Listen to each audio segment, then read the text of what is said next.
మన ప్రభువును రక్షకుడు అయిన యేసుక్రీస్తు వారి అతిశ్రేష్టమైన దివ్యనామమున మీ అందరికీ ఉదయకాలము సర్వశుభములు సర్వదీవెనలు దేవదేవుడు అనుగ్రహించునుగాక. ఆమేన్. దేవుని బిడ్డలారా, ఈరోజు 29వ తారీఖు సెప్టెంబర్ నెల 2024వ సంవత్సరము.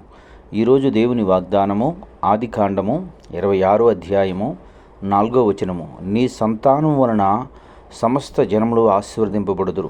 దేవుడు తన పరిశుద్ధ లేఖన భాగము నేటి ఉదయకాలము మీ వినికిడిలో మీ జీవితంలో ఈ వాగ్దానం దేవదేవుడు నెరవేర్చునుగాక. ఆమేన్.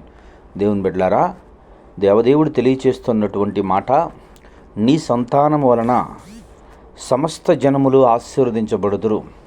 ప్రియ సహోదరి సహోదరులారా, నీ బిడ్డల గురించి నీవు ఏం ఆలోచిస్తున్నావో, ఎలాగూ నీ బిడ్డలు జీవిస్తారని నువ్వు కృంగిపోతూ ఉన్నావో, నీ బిడ్డల జీవితము చదువులు వారి భవిష్యత్తు ఎలా ఉంటుందో, వారి ఉద్యోగ జీవితం ఎలా ఉంటుందో అని నీవు ఆలోచనలు కలిగి ఉన్నావో, దేవుడు ఇదే ఆలోచన కలిగి ఉన్నటువంటి వృద్ధాప్యంలో పుట్టినటువంటి బిడ్డలు వారి జీవితము, వారి పరిచర్య, వారి యొక్క జీవితంలో ఏ స్థితిలో ఉంటారో అని బహుశా వారు ఆలోచించుకుని ఉండొచ్చు.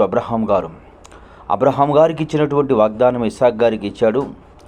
ఇస్సాకు గారికి ఇచ్చినటువంటి వాగ్దానమే యాకోబు గారికి కూడా ఇచ్చి ఉన్నాడు. దేవుని బిడ్డలారా, ఆయన మాట ఇచ్చిన దేవుడు నమ్మదగిన దేవుడు.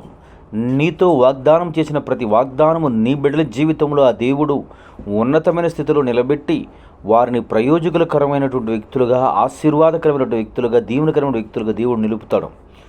కనుక ఆయన మాట యందు నమ్మిక ఉంచు. నీ జీవితంలో నీవు సాధించలేనివన్నీ నీ బిడ్డలు సాధించి వారికి మాత్రమే కాక సమస్త జనులకు, వారి చుట్టుపక్కల ఉన్న వారికి కూడా ఆశీర్వాదకరంగా, దీవెనకరంగా ఉంటారని దేవుని వాక్యగా తెలియజేస్తున్నాను. గనుక ఆయనందు విశ్వాసంతో ముందుకు కొనసాగు. దేవుని యందు విశ్వాసంతో సుస్థిరమైనటువంటి స్థితిలో ఉండి దేవుడు నిన్ను ఆయన చేసిన ప్రతి వాగ్దానం నీ జీవితంలో నెరవేర్చునుగాక. ఆమేన్. తండ్రి, నీకు వందనాలు, స్తోత్రములయ్యా. ఉదయకాలం మందు నీ బిడ్డలైన వారు అందరి బిడ్డలు ఈ మాటలు వినుచున్నారో వారందరి జీవితంలో ఈ వాగ్దానం నెరవేర్చి వారిని సంతోషపరచమని యేసయ్య నామం పేరట ప్రార్థన చేయుచున్నాను తండ్రి. ఆమేన్. తండ్రి అయిన దేవుని ప్రేమయు, కుమారుడైన యేసుక్రీస్తు వారి కృపయు, పరిశుద్ధాత్మ తండ్రి అన్యోన్య సహవాసం ఇప్పుడును ఎల్లప్పుడూ సన్నిధితో సదాకాలం తోడే నెంబడించి నడిపించును గాక. ఆమేన్. God bless you. దేవదేవుడు